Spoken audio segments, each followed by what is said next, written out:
Hey guys.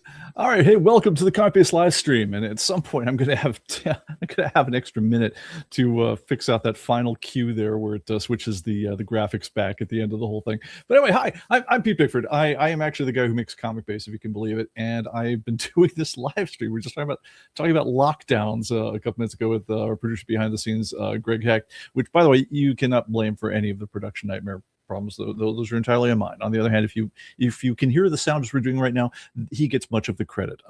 By the way, in terms of I've got actually a few things off of my plate now, so I want to dial in on some things that have been bugging me a little bit. When you guys are out in the big bad world listening to this one, how is the sound to you on the opening? Are the volume levels matched up, or are they coming across very quiet to you guys? I've got a monitor on the inside here on Streamlabs, where I can hear in the headphones here, which is why I've got how I sound to myself. But honestly, getting the overall volume matched up, there's some kind of auto leveling thing going on, and I never know whether I'm fighting it or whether it's working in general. Let's see. Oh yes, Ed says. Yeah, Ed, we'll be talking about the updates this week. There's stuff that's been going on. All right. So anyway, but I have two blegs for you guys. So I got a Mike Beam says not too loud, not too soft. Yeah, just try to match a few of those things. I have to go back in and rebuild the video macro that switches out when we start the show here, because we did some kind of system upgrade at some point, and it wiped some of the macros. As you guys probably can tell, I'm always running the business and doing like work stuff up until some amount of minutes, or if I'm really lucky, an hour and a half before show. And so there's always limited time to chase down all these little futsy issues, unless they really bit me in the butt really hard, which case it becomes like all I think about until they're resolved. But anyway, that's kind of where we're at on things. Rob says sounds good. All right, excellent. We'll take the win for now, and we'll move on. So my idea for this week's show is this one's a weird one, because it's kind of in between two other things. And so I'm thinking of this one as the let's close some books on some issues kind of show, as much as is possible. So on that note, I have a list of a couple things that I had started to talk about, or meant to talk about on previous things, some tech tips and so forth that I've meant to give out, that I want to make sure I've at least touched on before we're done here. But if you guys have questions of anything that's been bugging you or that's been on your mind, please put it in the chat at ComicBase TV, and I will try to address as much of that as possible. My goal, such as it is to unburden my mind with as much stuff as I possibly can before next time out, because we'll have lots of new things to talk about then, and I already know what's on the schedule, so I'm not going to talk about them too much right now. But I want to go into that one clean. So with that said, I do want to say hi to the folks who are in the house here. By the way, also slight apologies. Apparently, last time I was doing this whole thing, when I queued up the graphics, I'd set the time to start the show at 4:03, and so I'm sitting there chatting with our producer, and beforehand he's like, yeah, it's time to go, man. And it's like, no, it isn't. I was like, I got like 3 minutes left to go here. We're good. And then, according to my watch, I of course I had to look at my watch. It's like, oh right, that one time we had the rough start, we had to reset. Okay, right. Anyway, but we're not intending to start 3 minutes late like this. This isn't this isn't the Friday Night Tights kind of thing where we all wander in, make you guys wait 50 minutes. But anyway, that's what's going on with that. All right. Anyway, but hey, Razzle Ghoul's in the house. Mr. Scott. Rob Weinberg's joining us here from the Winter Wonderland in Toledo. Mike Beam is in the house from Vancouver. Chris Prissol's joining us from sunny Philadelphia. Ed is joining us here from north of the border. We, of course, have Greg Hecht in the house, and anyone else here. So we'll talk. Scrantastic Steve. He said, do you get a chance to try out the copy pasters we talked about? And thank you for pointing out, because that actually was the other bleg I had for everybody out there. A bleg is a conjugation, or whatever you call the thing, of blog and beg, which is to say, we've been chasing down. So one of the bits of unfinished business that I've got in my life is, you guys might have noticed over the last several builds, we've been really ticking up that third number in the build quite a bit.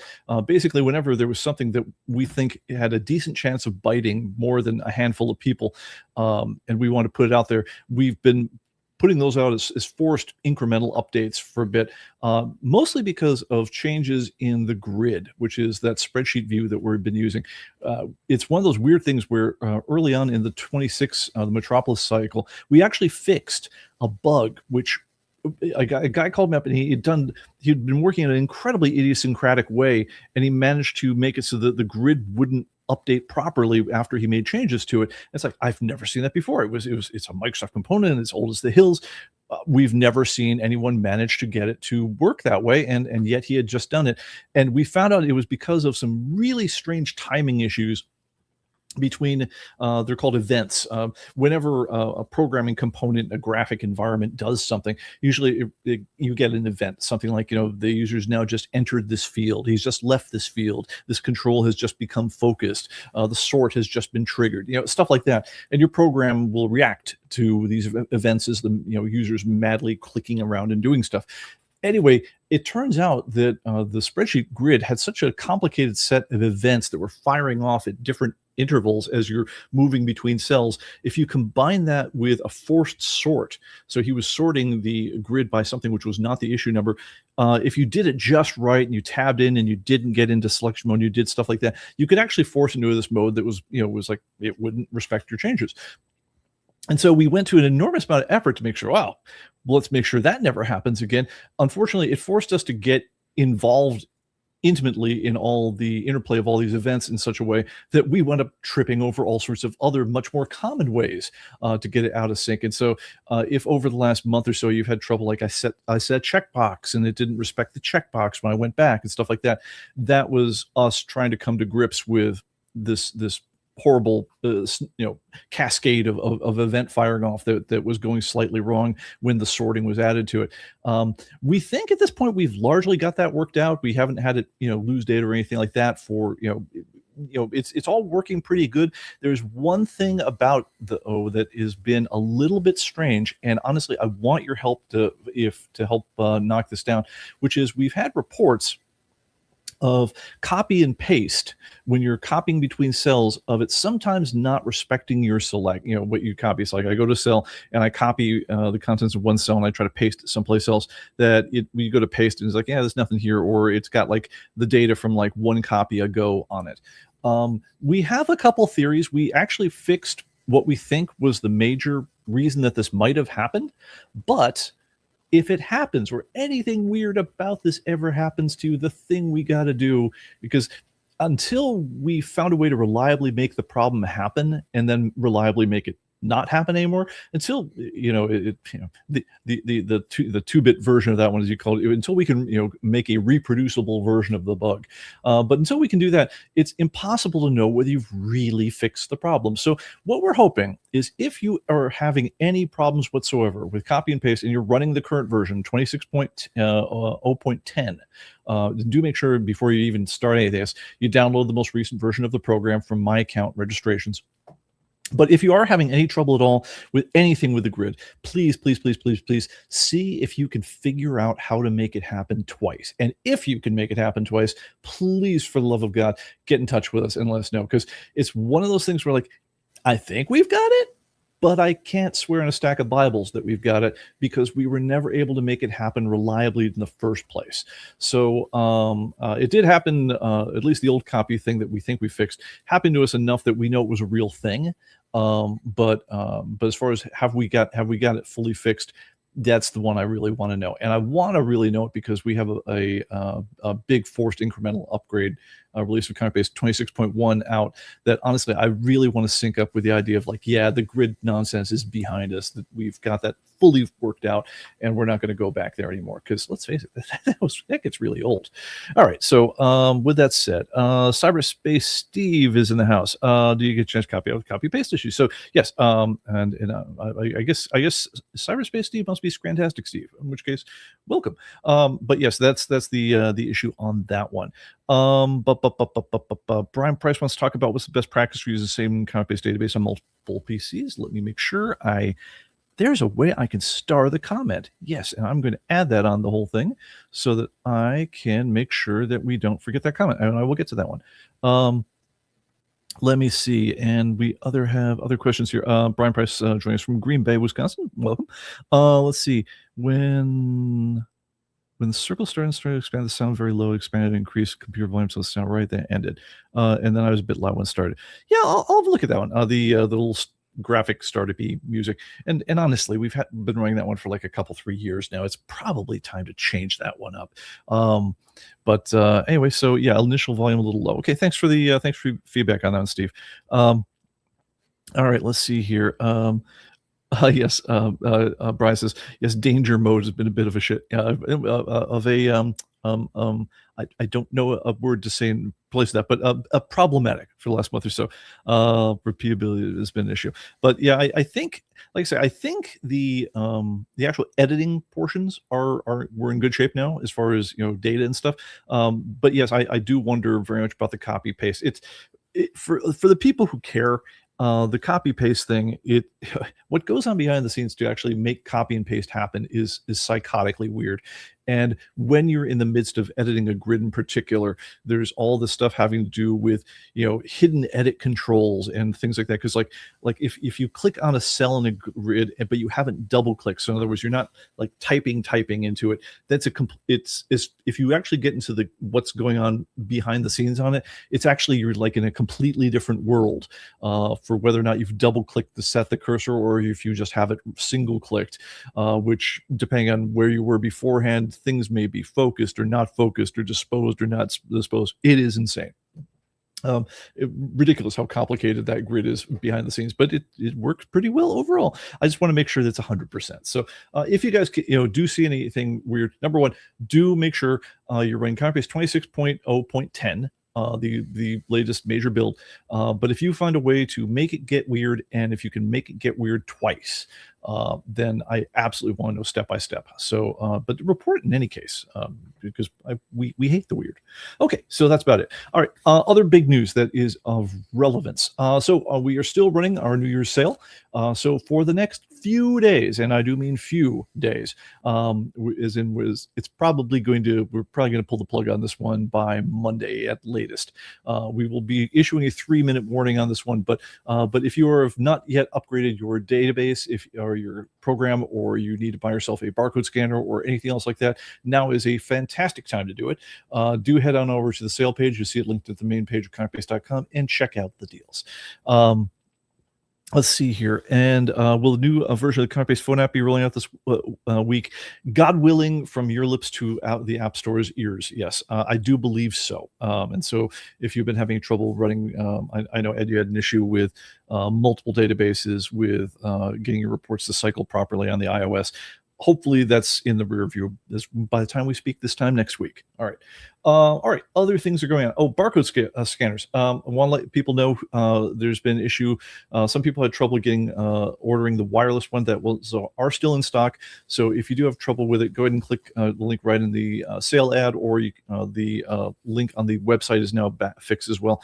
It was temporarily disabled because at one point our backend system thought we were out of stock, because we used to be out of stock, but we are in stock now. So that link is now working. So if you do need to get yourself a wireless barcode scanner, go ahead and grab one now.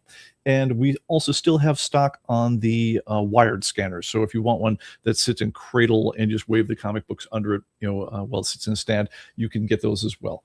All right, other things that are interesting, and let's get on to questions. Matter of fact, let's start with the starred question, which we had here. What's best practice for using the same ComicBase database on multiple PCs? All right, so let me go ahead and I'll just throw this in there as a visual. Demo. Yes, there we are, and put myself back in the frame so I can talk over it.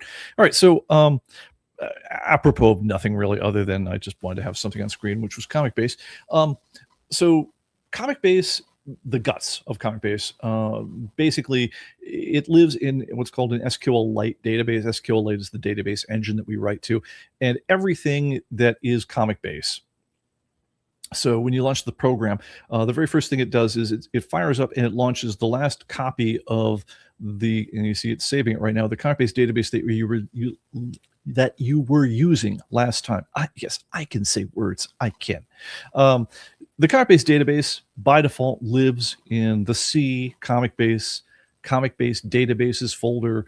By default, it's going to be called like either ComicBase database or my collection. I'm showing off one right here, which where did I put that one? That's actually a great question. I might have been running out of the master collection. But anyway, so it's this file right here. It ends in .cbdb if you have file extensions due to show. And that's where your data lives. It's in this big file sitting here. And depending on which version of ComicBase you're running and whether you've got newspapers in it or whatnot, that size of that file is going to be between 5 gigs on the absolute maximum size and as little as 1.5 gigs if you have it stripped down to just showing comic books and you keep it optimized and stuff like that. But all your stuff is living right in this file here. There's no external dependencies. You don't need to copy over weird DLLs or make registry edits or anything like that. If I want to run this database on another computer, it's as easy as install ComicBase and then copy this file, in this case, master ComicBase database or, my ComicBase database, whatever it is. If I copy this CBDB file over to the same location on the other computer and just double click on it, I will be looking at my data. And so that's all you got to do is move this file around. All right. So what's the deal with running that on multiple machines? Well, all right, so the good and the bad of SQLite. And let me go ahead and put myself full screen on this one so I can talk to it. So the good and the bad of SQLite is as a database engine, as opposed to anything else we could be doing. It's a very fast, lightweight, very it's a great kind of universal database. It's used on Macs. It's the database that underlies almost everything you've got on your phones. Is that they use for storing data. If you have Plex, I found out this week that if you're storing all your library information from your Plex, it's stored in an SQLite database. The things are bloody everywhere, and they're wonderful for that sort of thing. It was definitely the right situation for us. It has one major limitation, on the other hand, and other than we really do not love how it handles dates, but other than that, it's possible to work around that one. That one's just a programmer bitch. But the major limitation of SQLite is that it's a single user database, which is to say you can't have multiple people opening up the same file at the same time. If they do, the database will be in read-only mode, and in other words, only one user can be in position where he's writing to the database at any given moment. And because databases are really meant so that you're kind of always writing to them, like every time you exit a cell, if I've changed a value, it writes that cell to the database like in that second.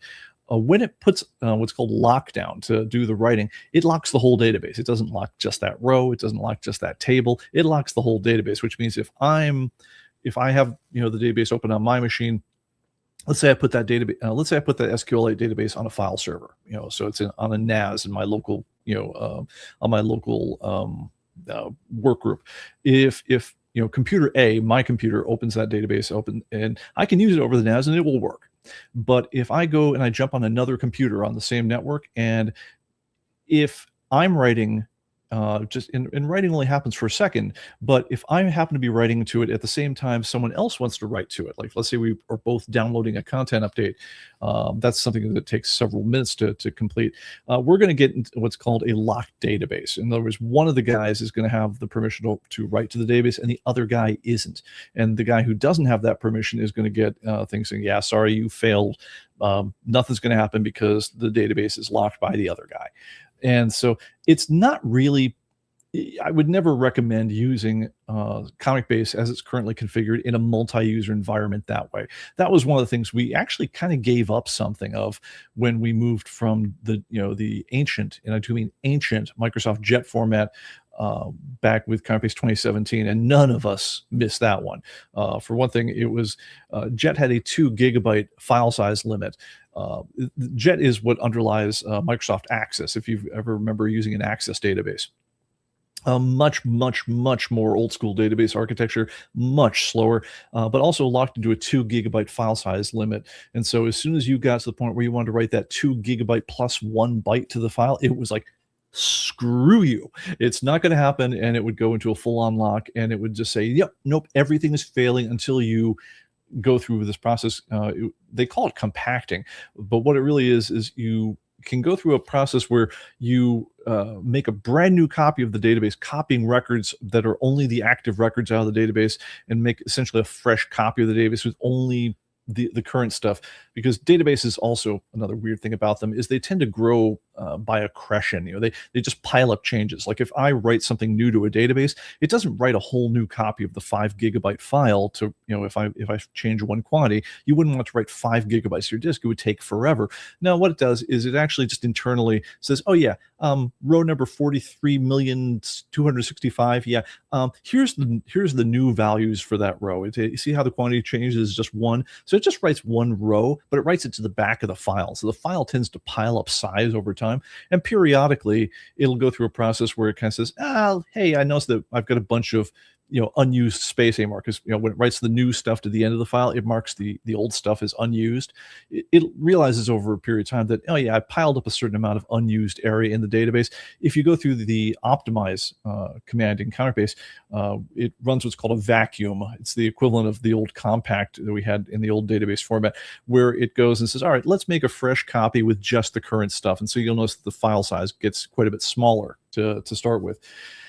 Anyway, so yeah, we don't miss all the limits of the old Access thing, but one thing Access could do is Access had at least row level locking. In other words, if two people wanted to use the same database at the same time, as long as they weren't trying to change the exact same record, it was possible to do it. On the other hand, it was also possible for them to corrupt each other's databases and all sorts of other things that could happen there. So it's not great. It was never something we really marketed as, oh yeah, no, absolutely use this thing. It's the best multi-purpose solution ever. No, if typically if you want to set up a multi-user database, where like lots of people are going to be hitting the database at the same time, typically you'd get into a server-based scenario, something like a MySQL or an SQL server, something like that. And typically that's a whole other beast to set up. You don't copy the database around by just say, hey, copy this file, open up on the other machine like we do with ComicBase, or for that matter, like a Word document. If you want to work on a Word document that I was working on, I just hand you the file and you open it up. And when you say, hey, when you're done with it, we're both editing a PowerPoint. Yeah, when you're all done, hand me the PowerPoint when you're done with it. Typically on something like that, you would want to set up a whole server to do it. Or more to the point these days, what people really do is they host the server in the cloud. And so you trade quite a bit of speed and flexibility for the fact that you never do any of the configuration at all. It all lives in somebody else's computer. And that sort of thing, when servers are involved, then multi-user becomes much more of a thing, but that's not what ComicBase is architected for. ComicBase on the desktop is really architected for your desktop. Now, so with all that preamble said, and yeah, I just want to lay out the whole background on this one, is think about ComicBase fundamentally single use if you want to use it on multiple things at the same time. A couple different ways you can get that done. So the most basic one is if you want to use on one computer and then you want to go someplace else and use on the other computer, just copy that file. All you're doing is you're sharing a file. And I would say in general, best practices are, if you're going to do that sort of thing, set the backups for each person's computer that's going to be working with the file, so that they're backing up to their computer. Even if you're using it on a shared NAS or something like that, if you're going to do that, set your backups so that you have a local backup on your computer, not just on the NAS. Number one, it'll be faster to back up. The other thing is that you'll tend to distribute the backups. So let's say your NAS crashes and it takes everything out. You'll all have local copies of the database at that point. You could recover from that one. But with that said, in general, go easy on the multi-use. It's not going to be a super happy way to go. Now, looking forward to the future a bit, you might have noticed an increased emphasis on the mobile aspect of life, just in general in your own life, and also that we are finally coming around to the point where we've actually ingested our own mobile development group. We used to get all our mobile development done on a contract basis with third parties who specialize in mobile development. With ComicBase Metropolis, we brought all that talent in-house. So the ComicBase mobile that's running on there is something that the source file on it lives on my lives on a server. But I mean, when I want to work on it, I could download it, and I'm the guy opening it up and doing the edits on the file. So we can work quite a bit faster in terms of doing that. Well, how do mobile apps work really? All right, so a mobile app, really the thing that's on your phone is relatively tiny. It's mobile phones themselves. I mean, they think that they're really hot stuff when they have a mobile processor that's kicking over at like a gigahertz for like a second. They do not do what desktops do by a long chalk, and you don't want them to, because you want their battery life to last more than about 5 minutes. Which, if they burned power like a desktop did, the lithium ion battery in this thing would, it would be like one of those Gordon Gekko phones, you saw on Wall Street. You need that kind of, you'd be hauling around that kind of battery in order to keep the things powered. Now, phones are by their nature very, very low in terms of their own actual RAM. They're very, very low in their processing speed, and they're not actually storing a lot of data themselves, and they're actually not working with it very fast. Certain there are certain notable exceptions to that one, but usually when you ever see someone like playing like Candy Crush on their phone, that is like pounding the crap out of the capabilities of the average phone. And if you ever see someone playing, I don't know, Winter Blades or something like that on their iPhone, that's Apple absolutely showing off that, yes, deep in our GPU handling on our phones, we do have the ability to run graphics pretty quickly. That being said, the overall phone compared to, say, a tablet or a desktop, unbelievably slow. All right, why am I getting into all that one? The answer is because when you are looking at a mobile phone version of a database, the database itself does not live on the phone. That is the open secret about all things phone-based, is any mobile copy of a database, unless the database you're talking about is like your contact list, that database actually lives on someone's server. In our case, it lives on the ComicBase or Atomic Avenue servers, depending on what it is you're doing. And so what you're really doing when you're using the mobile app is you're basically accessing a part of that server storage that is basically all blocked off just for you, and also accessing part of some of these centralized databases we've got, which are also blocked off, that's only talks about your stuff. So with that stuff done, you actually do have the foundation for a multi-use version of your stuff. So if you were to go out there with, you had 5 buddies and they all wanted to be sitting there browsing your inventory and keying up transactions against your online database, because your database isn't really on your phone, it's really on our servers. Yeah, actually, all you guys can hit that database at the same time, knock yourselves out. Now, the how the data works on the phone, because this phone is very much optimized around being able to look up or mess with like 1 or 2 items at a time. It's not meant for like vast grid, spreadsheet editing and things like that. Just interface wise, you're not going to be super happy doing any kind of real data entry on that one. I mean, I guess if you want to have 5 buddies walking around with phones doing inventory stock checks on your inventory, that's completely plausible and it would work just fine. Because any checks, any changes any of you make at that point, they get essentially logged into a central recording thing on the server. And then anytime anyone sits down with their database and says, oh, well, here's all the changes we want to roll into your local copy of ComicBase, that actually does work.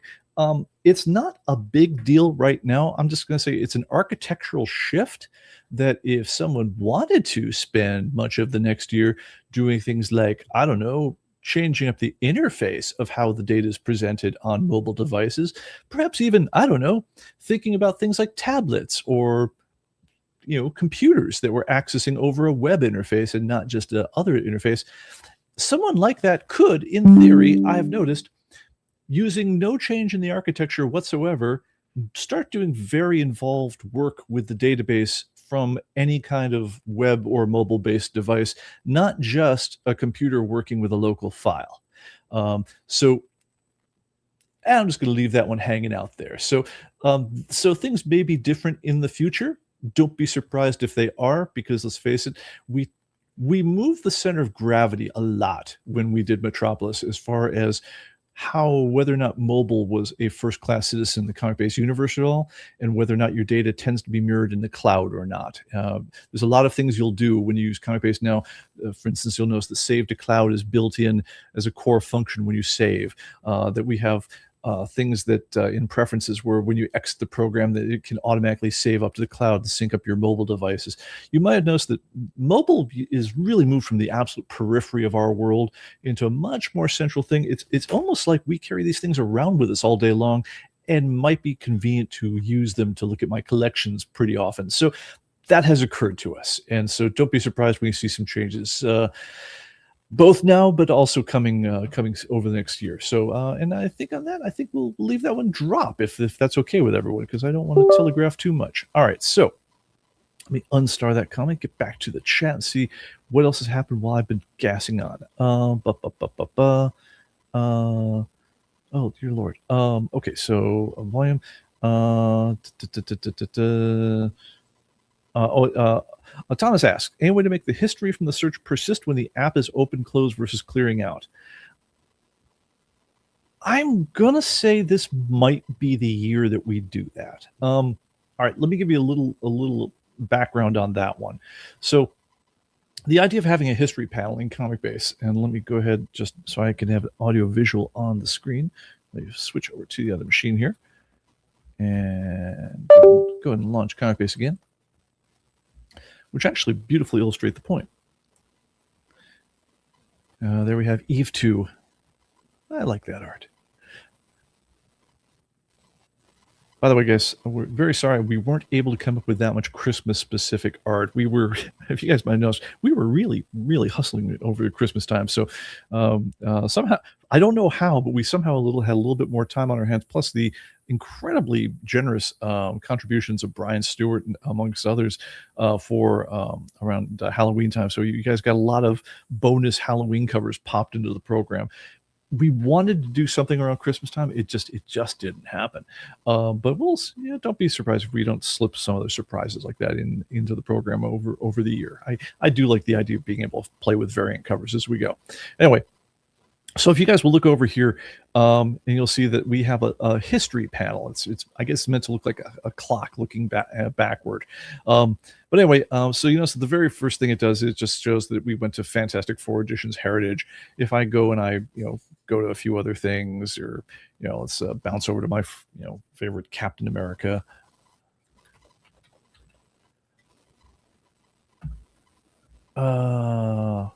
That'll do. Okay, so if you do things like that, or just do whatever, you'll notice that this history panel lets you instantly go back to pretty much any place you've been, and it lets you also do things like if you've been entering books in, adding by barcode or things like that. It lets you recreate searches and things like that. So kind of cool, kind of handy. You can page forward and back within the whole thing, and you can quickly bounce to wherever. There are a couple of limits, and they tend to be around things just setting expectations. So, for instance, when you do things like saying add by barcode, and it pulls, I'm sorry, that's item checklist. So if I add by barcode and I scan in a bunch of comics, and it comes up with a list like this, if I have it marked to display the issues after saving, I actually can go back, do other things, and then say, oh yeah, hey, what was that list of things I just entered? And if I went back here, it actually would say, oh yeah, here's all the ones you added by barcode, and you can pull them back with your with the search history. A few of those searches are necessarily fragile, which is to say, there are things that you can do, like if you were to go back and do them again, they would clear out. It wouldn't be able to reproduce the history. So for instance, if I add one set by barcode, and then I go and I add a second set, if I went back and I say add by barcode, either set that I chose, I'm going to get the last set of results, because the way that we actually do that search, isn't like we log, oh, this was added by barcode on this date. No, we just have a temporary flag that we say, was this part of a recent search history? And if so, we mark that and we can recreate it, because it just winds up being handy to be able to do. But it's not worth building a vast logging architecture and slowing everything else down to make that something more involved happen.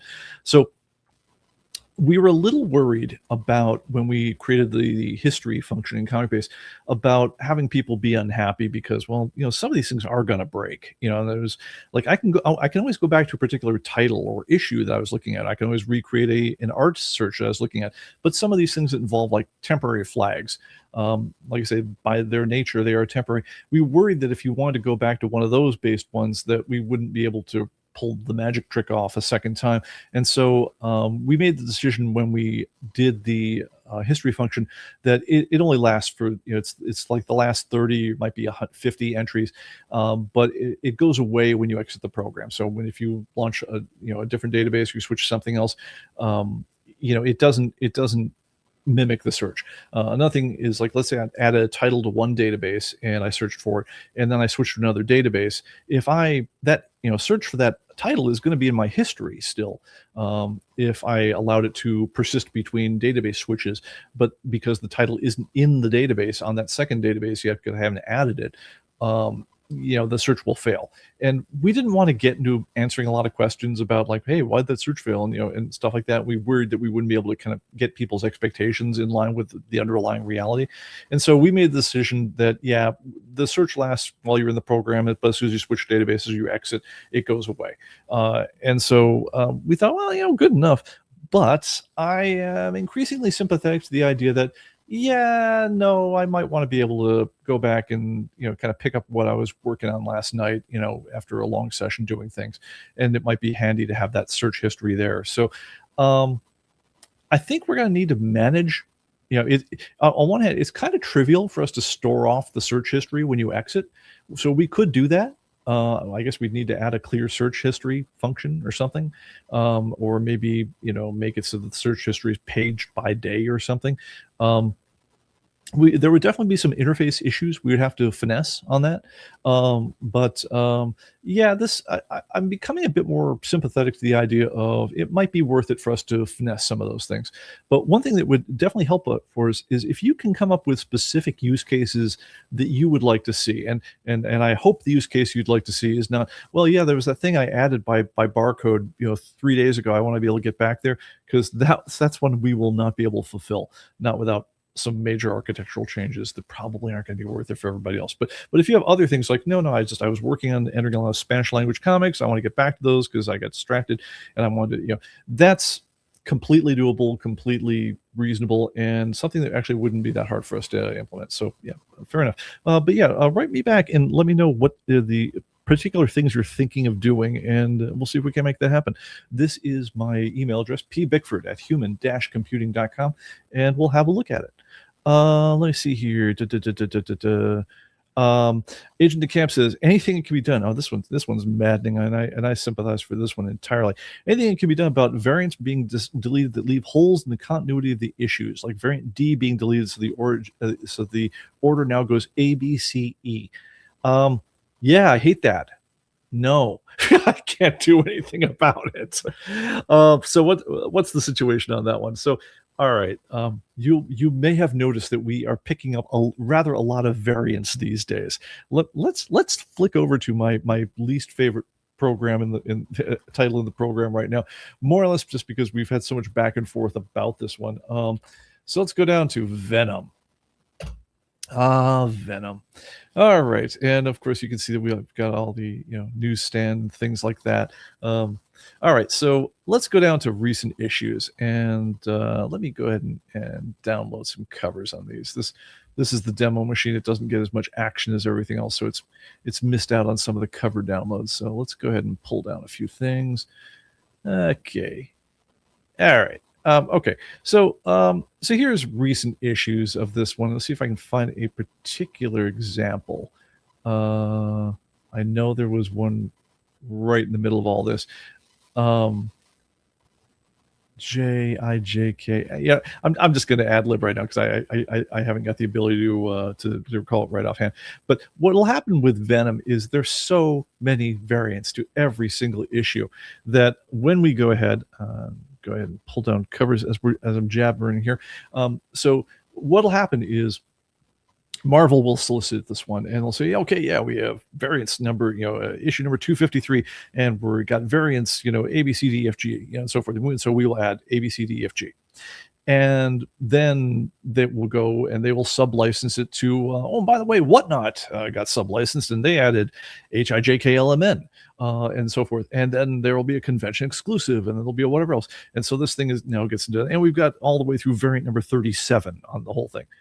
And then someone will come back and point out that, oh, yeah, by the way, that Whatnot variant that was supposed to be that one by Lionel Francis Yu, yeah, they never got around to shipping that one. And that was meant to be the I variant, but it does not exist anymore.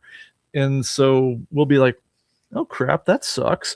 Or sometimes they'll say like, oh, yeah, somebody put in this variant, but it's all also they put it down as variant 37, but secretly, because it was described differently and it didn't have the right artwork attached to it, it was really also the N variant ahead of time. So we should really get rid of one or the other. And so we wind up having holes in the overall structure of things.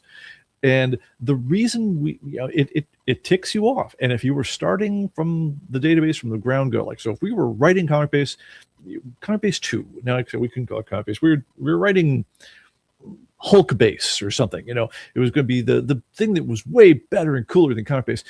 If you could start with what we have now and look at it, you would not leave the variants called that. You would give them nice sequential numbers. You would totally do that. The problem is we have that stupid installed base thing where everyone who's putting in Venom all this time has been putting in, well, I've got issue number, blah, blah, blah, blah, blah, blah, blah, the whole thing. They put it into their inventory, they filed them away, they're done with it. We can't then go backward and say, oh yeah, that one that we had there, since we got rid of N, that now the O is now the new N and the P is now the new, is now the new O and so forth. We can't go back there because that would scramble your collection. You would suddenly have everything listed in the wrong place, and it would completely mess you up. So yeah, completely unaesthetic. Not a damn thing we can do about it. We have to leave the hole. If back in the day, there were certain issues of 4-color comics where we had listings, especially toward the very end of that run. 4-color comics second series, you guys know, is an absolutely legendary series from Dell.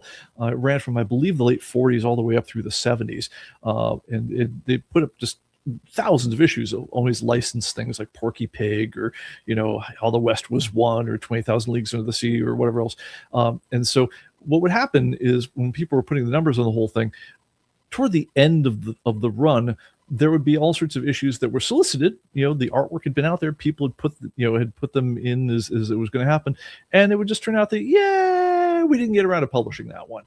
And so like issue 1351 does not exist, but 1352 does. And so you'd have to put a note on 1351, this is never published, which is really weird to have a listing for a nothingness.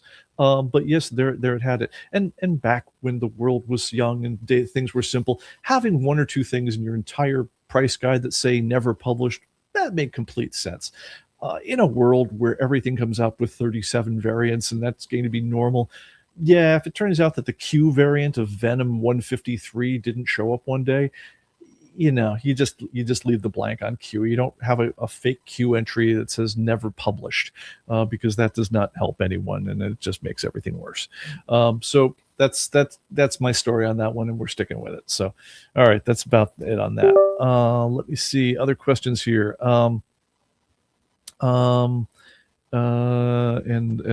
Richard Scott's wondering, am I still alive? I am indeed still alive, and I hope your feed shows that I'm still alive. Brian Price, if you asked a question on a forum, okay, so some discussion about other things like that.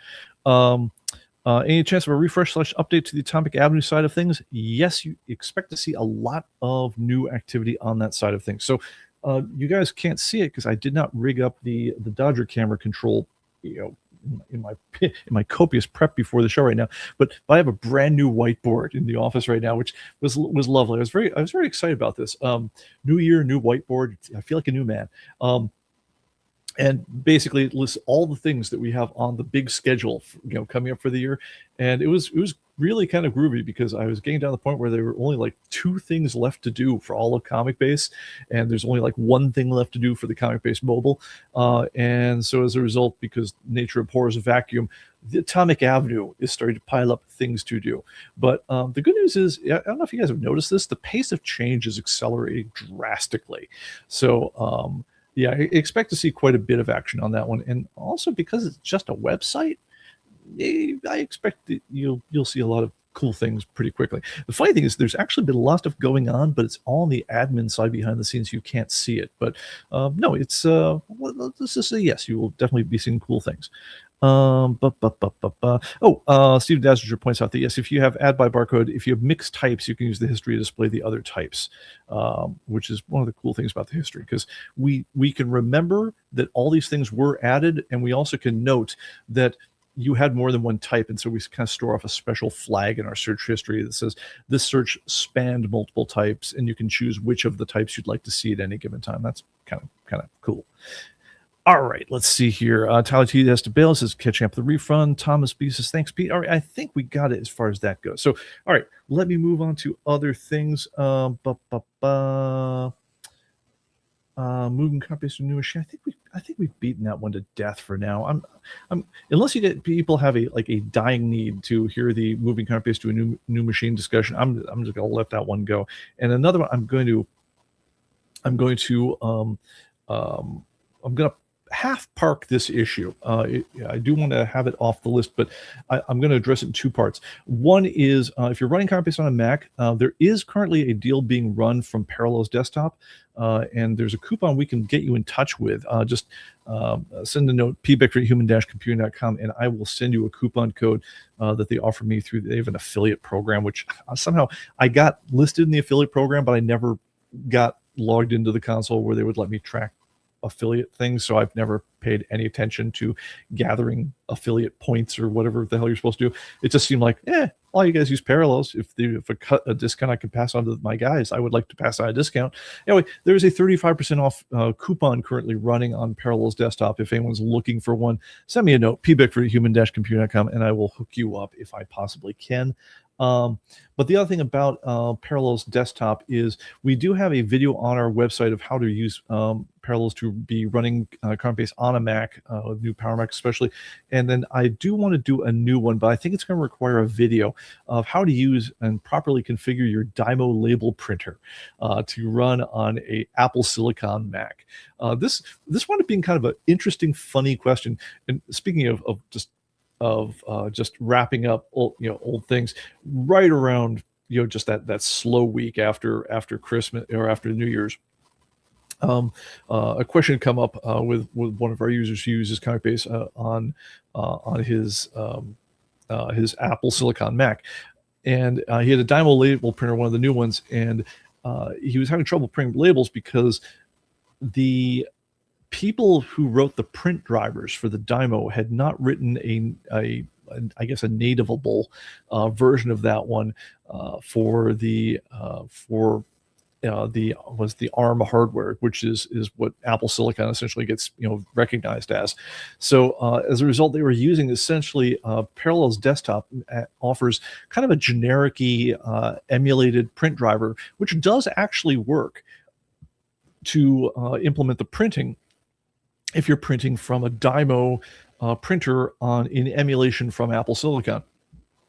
It does actually work, but it does require you to choose rather specific and rather strange label sizes. You can't just say print it to a Avery label. You have to actually tweak the virtual printer to say, yeah, I need it to be the 29 millimeter by 68 millimeter one over here. It's very strange, and so I did want to show that, but I also became clear as I was thinking about it, it's like, yeah, this is going to require its own separate video, and it's going to be of keen interest to 3 people in the general live stream. So that is something that I'm going to have to find some time and record that one as a separate video. But if you guys do want to see it, or if you have that exact situation, need a hint, please do message me and I'll see if I can't help you out. All right. With that said, I think this is actually probably a good time to park it. So anyway, I do want to have the general announcements. If this is the sort of thing that you guys like, please do hit the like and subscribe and tell your buddies. And don't forget, once again, we have our New Year's sale, and it is wrapping up. So if you are thinking of getting in on things, don't delay until next time, because don't think it's the next time. So jump on that one. You can see the thing at the top of our site, www.comicbase.com. Don't forget also, we have forums.comicbase.com. If you head on over there, you can see all sorts of awesome stuff that our users have contributed, and that we will answer your questions and such, as well as links to to show new live stream topics, and also I believe also still links to Andre's cover catalog. So yeah, cool stuff. Guys, have a great one, and I will see you on the next one. In the meantime, we will have some neat stuff to show you. All right, talk to you later. Bye-bye.